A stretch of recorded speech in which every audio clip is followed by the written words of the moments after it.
Hello प्यारे student, कैसे हैं आप लोग। उम्मीद करता हूँ सभी प्यारे स्टूडेंट अच्छे होंगे। तो फाइनली स्टूडेंट्स, बात करेंगे अपन इस वीडियो में आपके कक्षा 10वीं अर्धवार्षिक परीक्षा 2025-26 class 10th half yearly examination 2025-26 subject अपनी यहाँ पे हिंदी। तो हिंदी सब्जेक्ट का जो क्वेश्चन पेपर है उसका संपूर्ण सॉल्यूशन अपन यहाँ पे कवर करने वाले हैं स्टूडेंट्स। तो वीडियो को स्टार्ट से लेकर आखिरी एंड तक कंप्लीट देखना है। और ये आपका लास्ट एग्जाम है, ठीक है।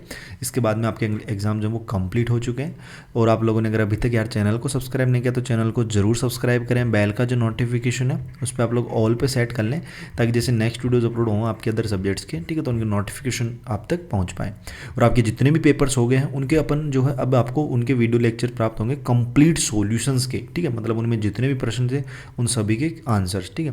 तो आप लोग जो है वो वीडियोज़ भी जरूर देखना। तो देखिए यहाँ पे क्वेश्चनों की बात करते हैं। सबसे पहले स्टूडेंट्स आपका खंड ए आता है। यहाँ पे क्या आता है? खंड ए आता है, जिसमें से प्रश्न क्रमांक पहला है। यहाँ पे पढ़िएगा, प्रश्न क्रमांक पहला क्या बोल रहा है। तो ये बोल रहा है भैया यहाँ पे कि निम्नलिखित अपठित गद्यांश को पढ़कर पूछे गए प्रश्नों के उत्तर लिखिए। और प्रत्येक प्रश्न 1 अंक का है और ये टोटल गद्यांश जो वो 5 अंक का है यहाँ पे, ठीक है। तो ये सबसे मतलब पेपर में अगर सबसे सरल प्रश्नों की बात करें, हिंदी और इंग्लिश 2 सब्जेक्ट होते हैं, हिंदी और इंग्लिश, ठीक है। दोनों सब्जेक्ट्स में जो आपके गद्यांश वाले, जैसे इंग्लिश में तो पैसेज आ गए और इसमें गद्यांश आ गए, ये प्रश्न सबसे सरल होते हैं, ठीक है। तो इनमें नंबर आप इजीली ला सकते हो। जैसे ये 5 नंबर का है तो इसमें 5 नंबर तो सभी स्टूडेंट्स के ये मान लीजिए पक्के हैं यहाँ पे, ठीक है। देखिएगा, अपन पढ़ते हैं इसको कि प्राचीन काल में भारतीय नारी का स्वरूप समादरणीय रहा है। यहाँ पहले नारी को लक्ष्मी, सरस्वती और दुर्गा का रूप माना जाता था। जिस प्रकार लक्ष्मी धन की, सरस्वती विद्या की और दुर्गा शक्ति की अधिष्ठात्री देवी है, उसी प्रकार नारी को इन तीनों के देवित्व के रूप से मंडित माना जाता था, ठीक है। परंतु परवर्ती काल में नारी का गौरव कम होने लगा था, ठीक है। उसे भोग विलास की वस्तु माना गया। मध्यकाल में विशेषकर मुगलों के आगमन से अनेक अनैतिक दुराचारों के प्रसार से नारी का जीवन शोषण, उत्पीड़न एवं व्यथा से ग्रस्त बनता चला गया।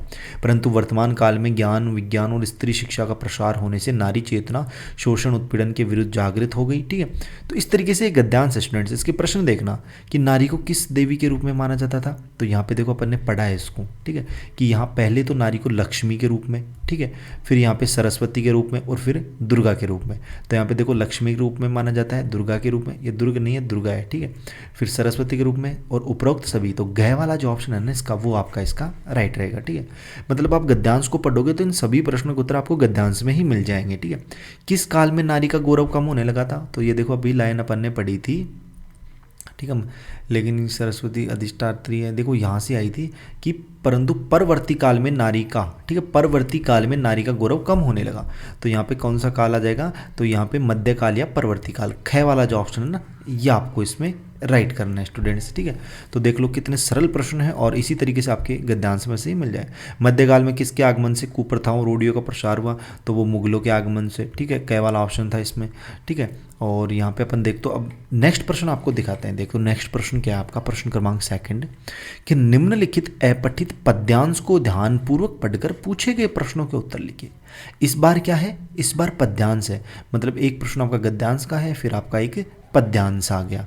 और ये भी देखो प्रत्येक प्रश्न 1 अंक का है इसमें, और यहाँ पे टोटल अंक इसका कितना है? 5 अंक है। मतलब ये भी कितने अंक का प्रश्न है स्टूडेंट से? 5 अंक का प्रश्न है। तो 5 तो गद्यांश में हो गए प्लस 5 पद्यांश के हो गए, 10 नंबर तो आपको वैसे इजीली मिल गए, ठीक है। ये तो किसी स्टूडेंट के नहीं कटेंगे। देखिएगा अपन इसको पढ़ते हैं, यहाँ पे पढ़ सकते हो आप लोग कि दिवसावसान का समय, मेघ में आसमान से उतर रही वह संध्या सुंदरी परी सी धीरे धीरे धीरे, ठीक है। तिरमिंदांचल में चंचलता का नहीं कहीं आभास, मधुर मधुर है दोनों उसके अधर, किंतु जरा गंभीर नहीं उनके उनमें हास विलास, ठीक है। हंसता है तो वो केवल तारा एक, ठीक है, गूंथा हुआ उन घुंघराले काले बालों से, हृदय राज्य की रानी का वह करता है अभिषेक, ठीक है। इस तरीके से ही है। अब देखना प्रस्तुत काव्यांश में किस समय का वर्णन हो रहा है वो आपको इसमें बताना है। संध्या सुंदरी किसके समान प्रतीत हो रही है? तो यहाँ पे देखो अभी अपन ने पढ़ा था ना कि वह संध्या सुंदरी परीसी, ठीक है, परी के समान, ठीक है। किसके समान? परी के समान। मतलब लाइन में ही आंसर है, जैसे एक क्वेश्चन है तो इसका आंसर इसी लाइन में, मतलब अगर आप कंप्लीट ध्यानपूर्वक पढ़ोगे ना तो आपको आंसर इसके इजीली मिल जाते हैं। हंसता है केवल एक तारा, तो तारा कहाँ हंसता है? तो देखो यहाँ पे आई थी अभी लाइन तारे वाली, कौन सी थी कि हंसता है तो केवल एक तारा, ठीक है। तो ये कहाँ हंसता है स्टूडेंट्स? तो इसके ऑप्शन है यहाँ पे साड़ी पर, बालों पर, हाथों पर या माथे पर, ठीक है। तो इसमें क्या आ जाएगा? तो इसमें जो है आपको यहाँ पे, ठीक है। इसमें आपको यहाँ पे कर लेना है स्टूडेंट्स, यहाँ पे गए वाला ऑप्शन कर लेना है, ठीक है। फिर देखो यहाँ पे संध्या सुंदरी कहाँ से उतर रही है, ठीक है, ये आपको मेघ में आसमान से, ठीक है, गए वाला ऑप्शन हो जाएगा। अब देखना तीसरा प्रश्न आता है आपका रिक्त स्थान का प्रश्न है कि अरावली शब्द संज्ञा का उदाहरण है, मतलब अरावली जो शब्द है वो कौन सी संज्ञा का उदाहरण है वो यहाँ पे बताना है। मनोबल शब्द में संधि है, ठीक है, तो मनोबल में आपकी गुण संधि हो जाएगी। त्रिनेत्र में समास है तो त्रिनेत्र, तो इसमें आपका द्विगु समास हो जाएगा, क्योंकि त्रि यानी तीन नेत्र, ठीक है, यानी कि संख्यावाची आ गया, तो जहाँ भी संख्यावाची हो वहाँ पे, है ना। और पेरेंट्स मैंने आपको देखो पिछले वीडियोस में बताया था, अगर आप लोगों ने अभी तक अपने एप्लीकेशन के ऊपर क्लास 10th वाला बैच परचेस नहीं किया है तो इसे जरूर परचेस कर लेना। इस बार इसकी प्राइस ओनली फॉर हमने 99 रख दी है, ठीक है। 99 में जो है आपको देखो इसमें ऑल सब्जेक्ट्स के तो हैंड रिटन नोट्स मिलेंगे इसमें, ठीक है, जैसे साइंस के हो गए, SST के हो गए, इंग्लिश के हो गए, ठीक है, ऑल सब्जेक्ट के हैंड रिटन नोट्स, ठीक है, जो टॉपर के नोट्स होते हैं ना वो वाले, ठीक है। और साथ में आपको हिंदी के वो क्वेश्चन आंसर्स मिलेंगे जो आपको पेपर में एज इट इज़ देखने को मिलने वाले। इसमें ऑल सब्जेक्ट्स के हमने जो क्वेश्चन अपलोड किए थे सभी परीक्षाओं में आए हैं, ठीक है, ऑल सब्जेक्ट्स में आए हैं। अब आपका हिंदी का बाकी है तो आप लोग 99 में इसको परचेस कर सकते हैं स्टूडेंट्स, बाकी आपके ऊपर डिपेंड है।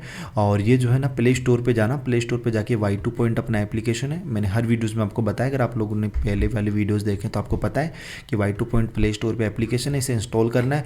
फिर इसमें जो है आप लोगों को यहाँ पे ऊपर दिख जाएगा या तो क्लास 10th वाला है, फिर ऑल कोर्सेस वाले पे क्लिक करके और इसे क्लास 10th वाला दिख जाएगा, ठीक है। तो उस पर बाय नाउ लिखा हुआ आएगा, ठीक है, तो ऐसे बाय नाउ उस पर आपको क्लिक करना है 2 से 3 बार, फिर पेमेंट वाले ऑप्शन आ जाते हैं, ठीक है, तो यहाँ से पे वगैरह करके आप लोग इसको परचेज कर सकते हो। बाकी देखो नेक्स्ट क्वेश्चन आपको मैं बताता हूँ, ये देखना स्टूडेंट्स आपके बुक वाले प्रश्न देखना कि भोलानाथ के पिताजी, ठीक है, भोला एक अंक वाले प्रश्न है और इनकी शब्द सीमा लगभग 20 है, ठीक है, कि भोलानाथ के पिताजी किस पुस्तक का पाठ करते थे। यह दंतुरिन मुस्कान कविता में कवि ने किसकी मुस्कान का मनोहारी वर्णन किया है। नौसिखिया शब्द का क्या अर्थ होता है। चश्मे वाले को पान वाला क्या समझता था। बाल गोविंद भगत के बेटे को मुखाग्नि किसने दी। अमीक छीन किस वादन में निपुण थे, ठीक है, तो ये प्रश्न आपको जो है याद कर लेने हैं, ठीक है। और देखो यहाँ पे पांचवा प्रश्न है आपका, इस बार भी एक गद्यांश आ गया है, ठीक है, तो ये गद्यांश पे आपको पढ़ लेना। गद्यांश वाले प्रश्न इस बार देखो ऑब्जेक्टिव नहीं है इसमें, जैसे हालदार साहब ने अचानक जीप क्यों रुकवाई, ठीक है, तो ये आपका बुक वाला है, ठीक है। तो यहाँ पे देखो अगर आप लोग इसको पढ़ोगे, ठीक है, ड्राइवर ने ज़ोर से ब्रेक मारा, मतलब हालदार साहब ने कुछ ऐसा देखा जिससे उन्होंने गाड़ी रुकवाई। और बाकी यहाँ पे देखो आगे एक और पैसेज है, ठीक है, ये इसी के लाइन है, ठीक है। बाकी छठवां प्रश्न आप लोग देख सकते हो इसमें, ठीक है। तो इस तरीके से प्रश्न है स्टूडेंट। और ये देखो आपके बुक वाले प्रश्न आगे फिर से, तो इनको तो आपको बिल्कुल भी स्किप नहीं करना, 2-2 अंक वाले ये प्रश्न है, ठीक है, जिसमें देखो संगतकार कविता का संदेश स्पष्ट कीजिए।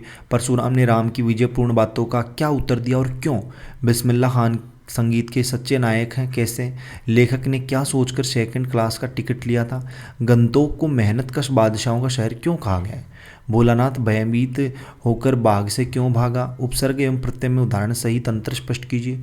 जो परिश्रम करेगा उसे सफलता मिलेगी, यह वाक्य किस सवर्नाम का उदाहरण है, उसकी परिभाषा लिखिए।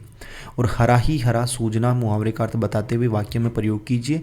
सूर्यकांत त्रिपाठी निराला के व्यक्तित्व एवं कृतित्व को संक्षेप में लिखिए, या फिर इसका अथवा में कि जयशंकर प्रसाद के व्यक्तित्व एवं कृतित्व को संक्षेप में लिखिए। तो एक का तो आएगा मतलब आपका व्यक्तित्व वाला क्वेश्चन, ठीक है। और यहाँ पे ये 17वां प्रश्न भी देख सकते हो, मनु भंडारी वाला या फिर यशपाल, तो इनमें से आपको किन्हीं दो को जो है याद कर लेना है कंठस्थ एकदम अच्छे तरीके से, ठीक है। बाकी स्टूडेंट्स आगे जितने प्रश्न है वो नेक्स्ट वीडियोज में कवर करवाऊंगा, और आप लोग कमेंट कर देना अगर इनके सॉल्यूशन आप लोग कवर कर सकते हो खुद से तो अच्छी बात, अगर नहीं हो रहे हैं तो मेरे को आप लोग कमेंट में बता देना, ठीक है, वीडियो का कमेंट में बता देना, इनका सॉल्यूशन जल्दी अपन नेक्स्ट वीडियोज़ में अपलोड कर देंगे। बाकी अगर बैच में आप लोगों ने एप्लीकेशन में बैच को परचेज नहीं किया तो उसे जरूर परचेज कर लेना, 100% उसमें से क्वेश्चन मिलेंगे, ठीक है। और जो जितने भी अपन वीडियोज़ में क्वेश्चन देखते हैं ये very very very most time पे क्वेश्चंस होते हैं, ठीक है, तो यहाँ से भी क्वेश्चन जरूर मिलते हैं आपको। बाकी चैनल को सब्सक्राइब नहीं किया तो यार चैनल को जरूर सब्सक्राइब कर देना। बेल का जो नोटिफिकेशन है उस पर आप लोग ऑल पे सेट कर लेना, ताकि जैसे ही नेक्स्ट वीडियोस अपलोड हो तो उसका नोटिफिकेशन आप तक पहुँच पाए। बाकी अपन मिलते हैं जल्दी नेक्स्ट वीडियोज में इसी होशम जोश के साथ, तब तक सभी पैर स्टूडेंटों को बाय, धन्यवाद, टेक केयर।